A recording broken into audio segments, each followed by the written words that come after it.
Good morning students. आज हम physics का सेकंड चैप्टर इलेक्ट्रिक फ्लक्स को पढ़ेंगे। इस चैप्टर में आपके जो टॉपिक है, पहला टॉपिक है विद्युत क्षेत्र रेखा। दूसरा जो टॉपिक है वो है विद्युत फ्लक्स। तीसरा जो टॉपिक है गाउस का नियम। और जो सबसे इंपॉर्टेंट टॉपिक है वो है गाउस के नियम के अनुप्रयोग। अनुप्रयोग में आप यहां पर गोलीय कोष के कारण विद्युत क्षेत्र पढ़ेंगे,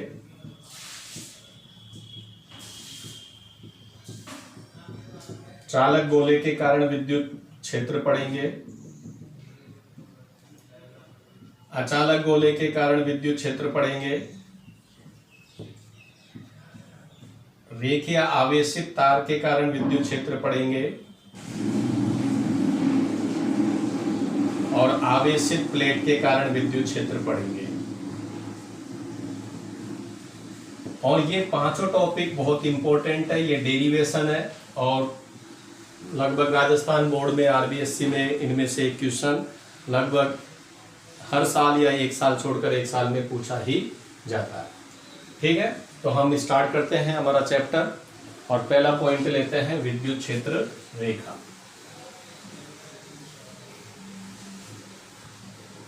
विद्युत क्षेत्र रेखा को आप विद्युत बल रेखा भी कहते हैं, क्योंकि हम जानते हैं कि किसी आवेश पर लगने वाला विद्युत बल की जो दिशा होती है वो विद्युत क्षेत्र की दिशा में ही होती है। इसलिए आप ये कह सकते हैं कि विद्युत क्षेत्र और विद्युत बल की दिशा सेम है, इस कारण आप इसे विद्युत क्षेत्र रेखा या विद्युत बल रेखा भी कह सकते हैं। अब इसकी डेफिनेशन जानते हैं। वह काल्पनिक पथ जिस पर परीक्षण आवेश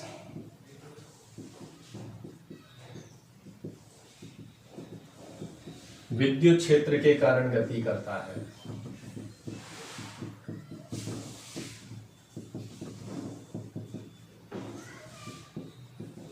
विद्युत क्षेत्र रेखा कहलाती है। जैसे मान लीजिए आपने ये क्यू चार्ज लिया, अब इसका पूरे इस पर कहीं ना कहीं इलेक्ट्रिक फील्ड होगा ही। अब आपने यहां पर इसके सामने एक परीक्षण आवेश रखा, तो चूंकि ये परीक्षण आवेश इस क्यू के विद्युत क्षेत्र में रखा हुआ है, तो इस क्यू के कारण इस क्यू नॉट पर विद्युत बल लगेगा, इलेक्ट्रिक फोर्स लगेगा, जिसकी डायरेक्शन प्रतिकर्षण की होगी। तो इस प्रतिकर्षण बल के कारण क्यू नॉट जिस पथ पर गति कर रहा है उसी पथ को, उसी रेखा को आप विद्युत क्षेत्र रेखा मतलब इलेक्ट्रिक फील्ड लाइन कहते हैं। यदि आपने इस क्यू नॉट को यहां रखा तो ये इधर की तरफ गति करेगा। ठीक है, अब यदि आपका ये क्यू नेगेटिव होता माइनस क्यू और आप क्यू नॉट को यहां रखते और ये क्यू नॉट इस माइनस क्यू के इलेक्ट्रिक फील्ड में रखा हुआ है, तो इस क्यू नॉट पर इलेक्ट्रिक फोर्स लगता, माइनस क्यू के कारण जो इलेक्ट्रिक फोर्स होता वो अट्रैक्शन होता, तो क्यू नॉट इस तरह से गति करता हुआ आता। तो ये जो रेखा है यही विद्युत क्षेत्र रेखा या विद्युत बल रेखा कहलाती है। क्यू नॉट को यहां रखेंगे तो माइनस क्यू की ओर अट्रैक्ट होगा। लेकिन यदि आपके पास प्लस क्यू और माइनस क्यू दोनों चार्ज होंगे तो यहां पर प्लस क्यू का भी इलेक्ट्रिक फील्ड होगा, माइनस क्यू का भी इलेक्ट्रिक फील्ड होगा। तो ऐसी सिचुएशन में यहां पर आपको ई नेट मतलब परिणामी विद्युत क्षेत्र निकालना पड़ेगा। तो आपका क्यू नॉट उस परिणामी विद्युत क्षेत्र के कारण गति करेगा और क्यू नॉट के गति की दिशा इस तरह से वक्राकार हो जाएगी, इस तरह से वक्राकार हो जाएगी। ठीक है, तो यहां पर वक्राकार होने का रीजन आप समझ गए, क्योंकि यहां पर दो इलेक्ट्रिक फील्ड है, यहां पर ये आपके रेखीय रहेंगे। अब विद्युत क्षेत्र रेखा के गुणधर्म में स्टार्ट करते हैं। तो गुणधर्म आपका पहला यही है कि आपकी जो विद्युत क्षेत्र रेखा है वो रेखीय भी हो सकती है और वक्रीय भी हो सकती है। अब आप जानते हैं कि रेखीय तब होगी जब आपका एकल आवेश हो, यानी सिंगल चार्ज हो, या तो प्लस का क्यू हो या माइनस का क्यू हो। और आपका जो वक्रीय है वो तब होगा जब आपके पास दो या दो से अधिक आवेश रखे हुए हो, तो उनकी जो इलेक्ट्रिक फील्ड लाइन है वो वक्रीय हो जाएगी। ये इनका पहला गुणधर्म हो गया। अब दूसरे गुणधर्म की बात करते हैं। तो दूसरे गुणधर्म की बात आपको इस डायग्राम से पता चल जाएगी कि विद्युत क्षेत्र रेखा प्लस क्यू से प्रारंभ होती है और माइनस क्यू पर समाप्त हो जाती है, माइनस क्यू पर समाप्त हो जाती है। ठीक है, इसलिए आप ये कह सकते हैं कि विद्युत क्षेत्र रेखा बंद लूप नहीं बनाएगी। क्यों? क्योंकि आपका क्यू नॉट माइनस क्यू से प्लस क्यू की ओर कभी भी गति नहीं करेगा, इधर की तरफ कभी भी गति नहीं करेगा, क्योंकि आप जानते हैं क्यू नॉट पॉजिटिव चार्ज है और पॉजिटिव चार्ज है तो माइनस क्यू नॉट को कभी भी रिपील नहीं करेगा, प्रतिकर्षित नहीं करेगा। इसलिए आपकी प्रॉपर्टी नंबर 2 हो गई, प्लस क्यू से प्रारंभ माइनस क्यू पर समाप्त, बंद लूप का निर्माण नहीं करेगी। तीसरी, ये इंपॉर्टेंट है कि विद्युत क्षेत्र रेखा पर यदि हम स्पर्श रेखा खींचे, स्पर्श रेखा विद्युत क्षेत्र की दिशा को बताती है, ई की दिशा को बताती है। अब मैं पहले भी कह चुका हूं विद्युत क्षेत्र की दिशा और विद्युत बल की दिशा सेम है, इसलिए आप ये कह सकते हैं कि विद्युत क्षेत्र की दिशा को बताती है या विद्युत बल की दिशा को बताती है। जैसे समझते हैं, ये प्लस क्यू, ये माइनस क्यू, और ये मान लीजिए एक विद्युत क्षेत्र रेखा है, ये ए बिंदु है। आप यहाँ पर विद्युत क्षेत्र की दिशा जानना चाहते हैं तो आप इस पर स्पर्श रेखा खींच दीजिए, तो ये स्पर्श रेखा ए पॉइंट की इलेक्ट्रिक फील्ड की डायरेक्शन को शो करेगी। यहाँ पर बी पॉइंट है, आप यहाँ पर इलेक्ट्रिक फील्ड की डायरेक्शन जानना चाहते हैं तो यहाँ पर आप स्पर्श रेखा खींच दीजिए, ये आपके बी बिंदु की विद्युत क्षेत्र की दिशा को बताएगी। ठीक है, ये गुण नंबर 3 हो गया। चौथा, आपको ये याद रखना है कि दो विद्युत क्षेत्र रेखा कभी भी एक दूसरे को नहीं काटती है, एक दूसरे को नहीं काटती है। ये बहुत इंपॉर्टेंट गुण है, बोर्ड में इस पर पर्टिकुलर कई बार सवाल पूछे गए हैं। यदि मान लीजिए ये एक विद्युत क्षेत्र रेखा है और ये दूसरी विद्युत क्षेत्र रेखा है, तो ये एक दूसरे को कभी नहीं काटती है। हमने तो काट दिया, तो हमें ये सिद्ध करना है कि ये चित्र गलत है, ये चित्र गलत है। तो हम इसको गलत सिद्ध करते हैं। तो हम मान लेते हैं कि दोनों क्षेत्र रेखा एक दूसरे को ए बिंदु पर काटती है। तो अब मैं ए बिंदु पर विद्युत क्षेत्र की दिशा को बताना चाहता हूं, तो मुझे ए बिंदु पर स्पर्श रेखा खींचनी पड़ेगी। अब यहां पर दो वक्र है तो स्पर्श रेखा भी 2 खींची जाएगी। तो 2 स्पर्श रेखा खींची है, तो ये जो पहली स्पर्श रेखा है ये विद्युत क्षेत्र की दिशा को बताएगी और दूसरी भी स्पर्श रेखा दूसरी विद्युत क्षेत्र की दिशा को बताएगी। तो एक बिंदु पर विद्युत क्षेत्र की 2 दिशा कभी भी पॉसिबल नहीं है। इसलिए ये जो हमने लिखा है ये पॉइंट बिल्कुल सही है, ये चित्र गलत है कि 2 विद्युत क्षेत्र रेखा एक दूसरे को नहीं काटती है।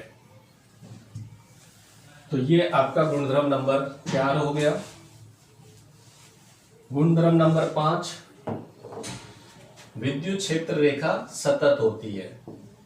सतत का मतलब आपके ये विद्युत क्षेत्र रेखा है, सीधी इस तरह से जाएगी, बीच में से कहीं टूटेगी नहीं, इस तरह से विविक्त फॉर्म में नहीं हो सकती, इस तरह से बीच में कट नहीं हो सकती। क्यों? क्योंकि आपको मालूम है कि जो विद्युत क्षेत्र रेखा है वो विद्युत क्षेत्र को व्यक्त करती है। विद्युत क्षेत्र रेखा विद्युत क्षेत्र को व्यक्त करती है और विद्युत क्षेत्र हमेशा सतत ही होता है। कोई आवेश है तो उसके चारों ओर विद्युत क्षेत्र सतत ही बनेगा। ऐसा नहीं है कि बीच में विद्युत क्षेत्र आ गया फिर गायब हो गया फिर आ गया, ऐसा पॉसिबल नहीं है। क्षेत्र सतत होता है और विद्युत क्षेत्र को व्यक्त विद्युत क्षेत्र रेखा करती है, इसलिए विद्युत क्षेत्र रेखा भी सतत होगी। नंबर 6, विद्युत क्षेत्र रेखा की सघनता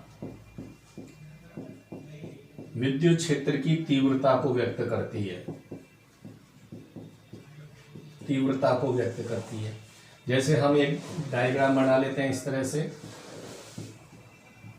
अब आप देखिए यहां पर और यहां पर ए पॉइंट पर विद्युत क्षेत्र रेखाएं पास पास है और बी पॉइंट पर विद्युत क्षेत्र रेखाएं दूर दूर है।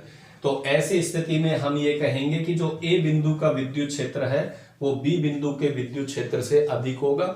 जहां पर सघनता अधिक होगी वहां पर इलेक्ट्रिक फील्ड की इंटेंसिटी भी अधिक होगी। So we can write EA is greater than EB। ठीक है, तो इस तरह के आपके ये कुछ गुणधर्म आपके विद्युत क्षेत्र रेखा से संबंधित हुए। तो बोर्ड में आपके क्वेश्चन यही आएगा कि विद्युत क्षेत्र रेखा की परिभाषा लिखिए और उसके गुणधर्म लिखिए। तो आपको परिभाषा और गुणधर्म लिखने हैं। पर्टिकुलर इसमें कुछ सवाल पूछे जा सकते हैं गुणधर्म से रिलेटेड, जैसा कि मैंने बताया है कि जो सबसे इम्पोर्टेंट क्वेश्चन है जो कई बार आया है कि विद्युत क्षेत्र रेखाएं एक दूसरे को क्यों नहीं काटती है, ये इम्पोर्टेंट है।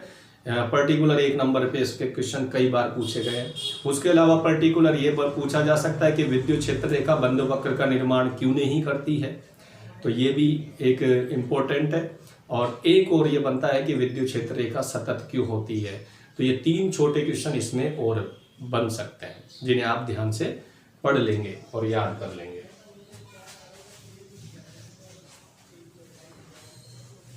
अब हम आगे बढ़ते हैं विद्युत फ्लक्स।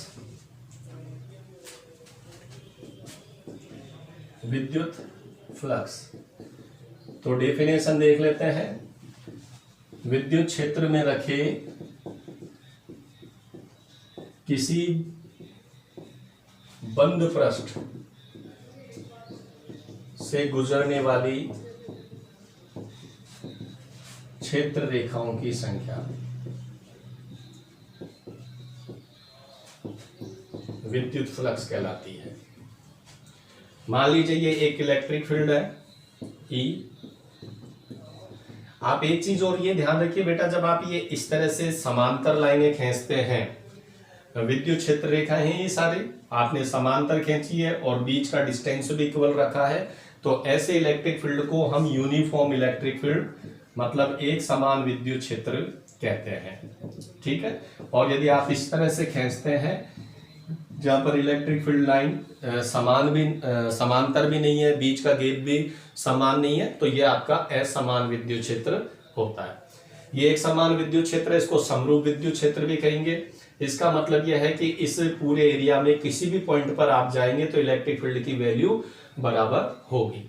अब आपने यहां पर ये कोई बंद पृष्ठ रख दिया, ठीक है, ये बंद पृष्ठ है, तो इस बंद पृष्ठ में से जितनी लाइनें जा रही है 1 2 3 4 5, तो ये 5 ही इसका फ्लक्स कहलाएगा। विद्युत क्षेत्र में देखिए किसी भी बंद पृष्ठ से गुजरने वाली क्षेत्र रेखाओं की संख्या उसका फ्लक्स कहलाती है, और फ्लक्स को हम जनरली फाई से व्यक्त करते हैं। ठीक है, तो ये आपकी एक डेफिनेशन हो गई। इसका फॉर्मूले के रूप में दूसरी डेफिनेशन भी बनती है। दूसरी डेफिनेशन आपकी इसमें बनेगी phi equal to E dot A. यहां पर ई क्या है, विद्युत क्षेत्र है, और ए क्या है, सदिश क्षेत्रफल। ठीक है, सदिश क्षेत्रफल का मतलब जो आपने बंद पृष्ठ लिया है, इस पृष्ठ के ऊपर आप अभिलंब खींचिए, ये अभिलंब इसका सदिश क्षेत्रफल कहलाएगा, और इनके बीच का ये एंगल है थीटा। तो आपकी डेफिनेशन हो गई कि विद्युत क्षेत्र और सदिश क्षेत्रफल का अदिश गुणनफल विद्युत फ्लक्स कहलाता है। और हम जानते हैं कि डॉट हटाएंगे तो कोस थीटा आ जाएगा। तो ये विद्युत फ्लक्स निकालने का एक और फॉर्मूला हुआ ई ए कोस थीटा। तो क्लियर बात है कि आपका विद्युत फ्लक्स विद्युत क्षेत्र की वैल्यू पर, आपका जो बंद पृष्ठ है उसके एरिया पर, और थीटा विद्युत क्षेत्र और जो पृष्ठ का अभिलंब है उसके मध्य बने कोण पर निर्भर करता है। अब थीटा के हिसाब से इसकी 3 कंडीशन बन सकती है। First condition theta equal to 0। Theta equal to 0 का मतलब यह है कि आपने जो पृष्ठ है, बंद पृष्ठ है, उसे विद्युत क्षेत्र के लंबवत रखा है, विद्युत क्षेत्र के लंबवत रखा है। तो अब आप ये कहेंगे कि थीटा बराबर 0 पर हम समांतर पढ़ते आए, लेकिन आपको यहां समझना है कि जो ये थीटा है पृष्ठ के साथ नहीं है, पृष्ठ के अभिलंब के साथ है। जैसे मेरा ये हाथ है तो ये आपका पृष्ठ हो गया, और ये जो मार्कर मैं इसमें लगा देता हूं ये आपका ए वेक्टर हो गया। ये मेरा पृष्ठ हाथ ए है, लेकिन ए वेक्टर ये अभिलंब होगा। अब यदि इस अंगुली को आप विद्युत क्षेत्र की दिशा मान लें, तो इस समय यदि मैं इसको ऐसे रखूं और ये अंगुली इधर रखता हूं, तो आप देखिए कि जो मार्कर और अंगुली है एक दूसरे के समांतर है, लेकिन हाथ इस अंगुली के परपेंडिकुलर है। तो इसलिए हमने लिखा थीटा बराबर 0 हो तो बंद पृष्ठ विद्युत क्षेत्र के लंबवत होगा, और फोर्स 0 की वैल्यू 1 होती है तो फाई इक्वल टू ई है, ये मैक्सिमम है। इसको हम निर्गत फ्लक्स कहते हैं, इसे हम निर्गत फ्लक्स कहते हैं। ठीक। Case number second,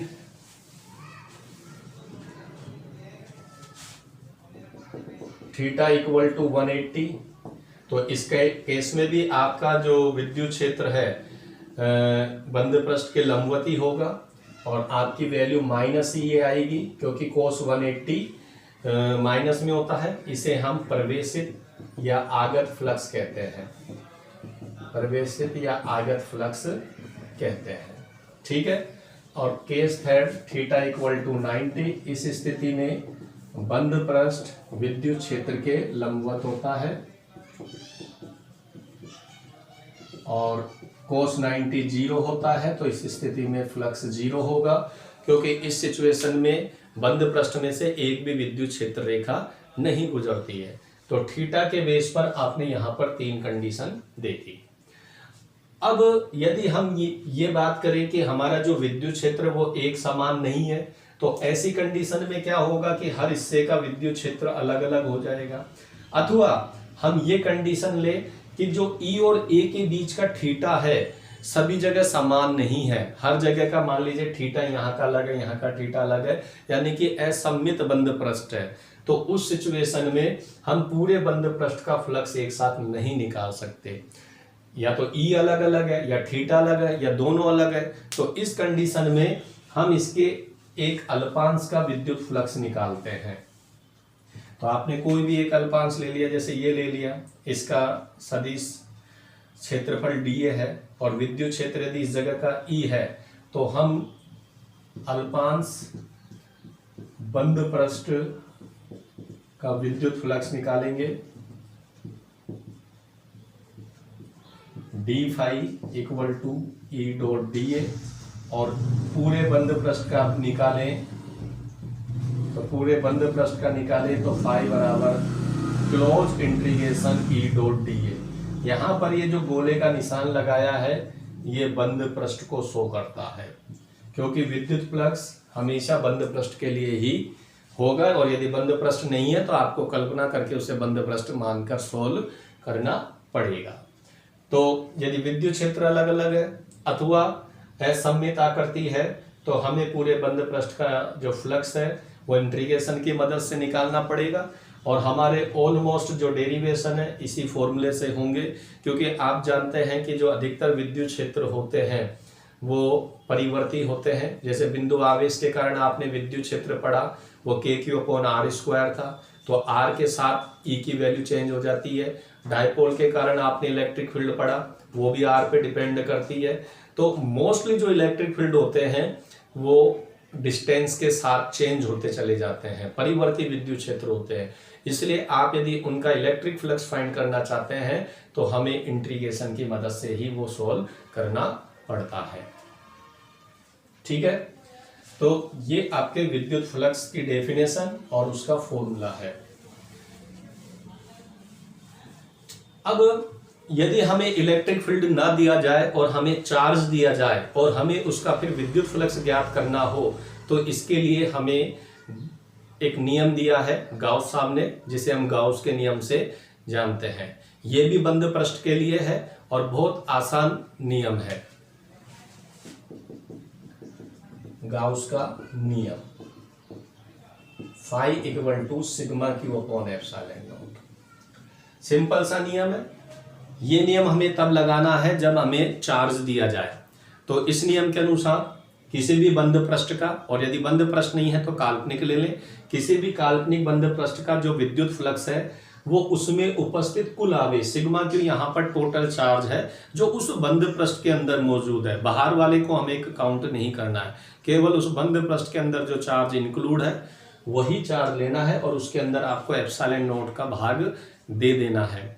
epsilon not निर्वात की विद्युतशीलता है। इसका मतलब ये फॉर्मूला हमें तभी लगाना है जब निर्वात में विद्युत फ्लक्स पूछा जाए। यदि आपको मीडियम में पूछने की बात करेगा तो आपको यहाँ एप्सिलॉन नॉट की जगह एप्सिलॉन यूज करना है, मतलब माध्यम की विद्युतशीलता को यूज करना है, सिग्मा एप्सिलॉन। ये फॉर मीडियम की प्रेजेंस के लिए ये फॉर्मूला हो जाएगा। तो ये आपका गाउस नियम है। आपको ध्यान रखना है कि इसके लिए आपको बंद पृष्ठ रखना ही पड़ेगा, और इसके लिए जो आप काल्पनिक बंद पृष्ठ लेते हैं उसे हम गाउसीय पृष्ठ के नाम से जानते हैं।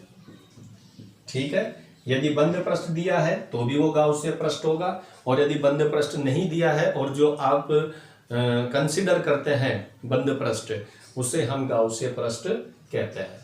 तो ये आपका नियम हो गया कि किसी भी बंद पृष्ठ का विद्युत फ्लक्स उस पृष्ठ के अंदर उपस्थित कुल आवेश और एप्सिलॉन नॉट के अनुपात के बराबर होता है।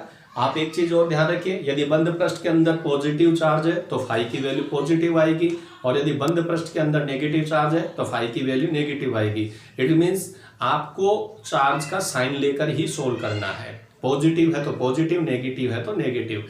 और आप समझ चुके हैं, अभी थोड़ी देर पहले पढ़ाया था कि जब फाई की वैल्यू प्लस होती है तो इसका मतलब आपका जो फ्लक्स है वो निर्गत होता है, बाहर आ रहा है, पृष्ठ के बाहर आ रहा है। और यदि फाई की वैल्यू नेगेटिव है तो इसका मतलब है कि फ्लक्स बंद पृष्ठ के अंदर जा रहा है, आगत फ्लक्स है, प्रवेशित फ्लक्स है।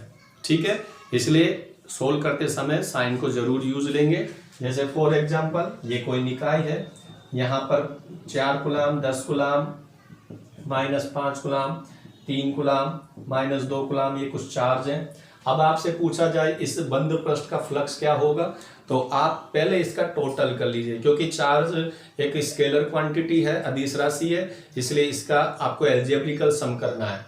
तो प्लस को हम जोड़ते हैं 4 3 7 और 10 17, नेगेटिव जोड़ते हैं -5 -2 -7, 17 में से -7 गया तो बच गया 10। तो आपका जो फ्लक्स होगा वो 10 डिवाइड बाई एप्सिलॉन नॉट 8.85 10⁻⁻12। ठीक है, ये है फ्लक्स की यूनिट। मैं बताना भूल गया था, फ्लक्स की यूनिट आप इससे निकालेंगे। आपका सूत्र था E डॉट ए, तो E का यूनिट होता है न्यूटन बटे कूलाम और A का यूनिट होता है मीटर स्क्वायर क्षेत्रफल का। तो इसकी यूनिट हो गई newton metre square upon coulomb. ठीक है, आप एक काम और कर सकते हैं, आप कूलाम नियतांक से भी इसको सोल्व कर सकते हैं। आपको पता है कूलाम नियतांक का मान K बराबर 1/4 पाई एप्सिलॉन नॉट होता है। अब आप देखिए 1 एप्सिलॉन नॉट की वैल्यू यहां से क्या आ जाएगी, 4 पाई K। तो इट मीन्स आप इस फॉर्मूले में 1 एप्सिलॉन नॉट की जगह 4 पाई K यूज कर सकते हैं। तो phi equal to 4 pi K सिग्मा Q। तो इस फॉर्मूले को भी यूज कर सकते हैं। तो इस क्वेश्चन को हम इसके हिसाब से सोल्व करें, 4 3.14 9 × 10⁻⁹ और सिग्मा Q की वैल्यू आपने यहाँ 10। तो आप इसको सोल्व करेंगे तो आपको विद्युत फ्लक्स मिल जाएगा।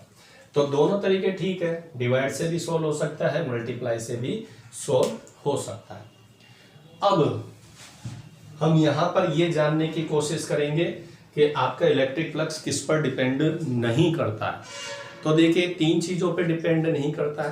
पहला ये डिपेंड ये नहीं करता है कि आपका जो गाउसीय पृष्ठ है, बंद पृष्ठ है, उसका आकार क्या है, छोटा है, बड़ा है, कैसा है। नंबर 2 उसकी आकृति पर भी डिपेंड नहीं करता है। जैसे एक छोटा सा गोला, इसमें चार्ज Q है, आप यदि इसका फ्लक्स लिखें तो ये Q/एप्सिलॉन नॉट हो जाएगा। अब यदि आप ये गोला बहुत बड़ा कर दें तो भी इसका आंसर Q/एप्सिलॉन नॉट होगा। नंबर 3 आप इसको गोलाकार की जगह मान लीजिए कोई घनाकार आकृति में रख दें तो भी इसका आंसर Q/एप्सिलॉन नॉट ही होगा। यानी कि जो आपका फ्लक्स है, यानी कि जो गाउस का नियम है, वो आपका जो गाउसीय पृष्ठ है उसके आकार और आकृति पर निर्भर नहीं करता है। आकार एंड आकृति दोनों पर निर्भर नहीं करता है।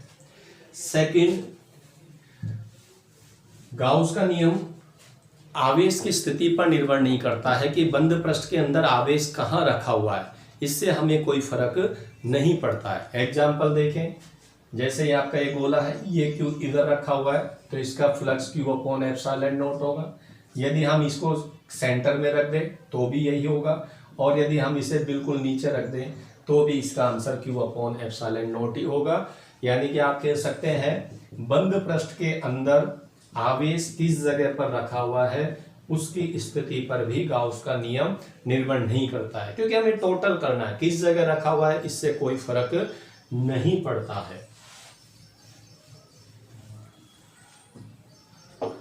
ठीक है। और तीसरा, जैसा मैंने नियम में बोला था, हमें जो सिग्मा क्यू है वो केवल गाउस के नियम के अंदर का चार्ज लेना है, गाउस से पृष्ठ से संबंधित चार्ज लेना है, उसके बाहर कितना भी चार्ज रखा हो हमें उससे कोई मतलब नहीं रखना है, उसे हम काउंट नहीं करेंगे। फॉर एग्जाम्पल, यदि ये एक गोला है, इसका चार्ज क्यू है, तो इसका phi Q upon epsilon not हो जाएगा। लेकिन यदि बाहर प्लस क्यू और रख दे तो भी आंसर ये रहेगा, बाहर 2q रख दे तो भी ये रहेगा, -2q रख दे तो भी यही रहेगा। जब तक चार्ज इस गोले के अंदर नहीं जाएगा तब तक इसका फाई चेंज नहीं होगा। इसका मतलब गाउसीय पृष्ठ के बाहर रखे आवेश पर आपका गाउस का नियम डिपेंड नहीं करता है, क्योंकि ये पर्टिकुलर क्वेश्चन पूछा जा सकता है। जैसे क्वेश्चन ये बनता है गाउस का नियम क्या है, तो आपको नियम लिख देना है। नंबर 2 उसका सूत्र, उसका मात्रक पूछा जा सकता है। और नंबर 3 ये भी पर्टिकुलर क्वेश्चन पूछा जा सकता है कि गाउस का नियम किस पर निर्भर नहीं करता है। ठीक है। अब आगे बढ़ते हैं।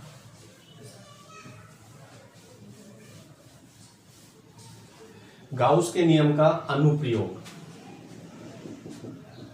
गाउस के नियम का अनुप्रयोग, तो देखिए हम अच्छे से जानते हैं कि गाउस ने नियम फ्लक्स ज्ञात करने के लिए दिया है और उसका जो फॉर्मूला है sigma Q upon epsilon not है।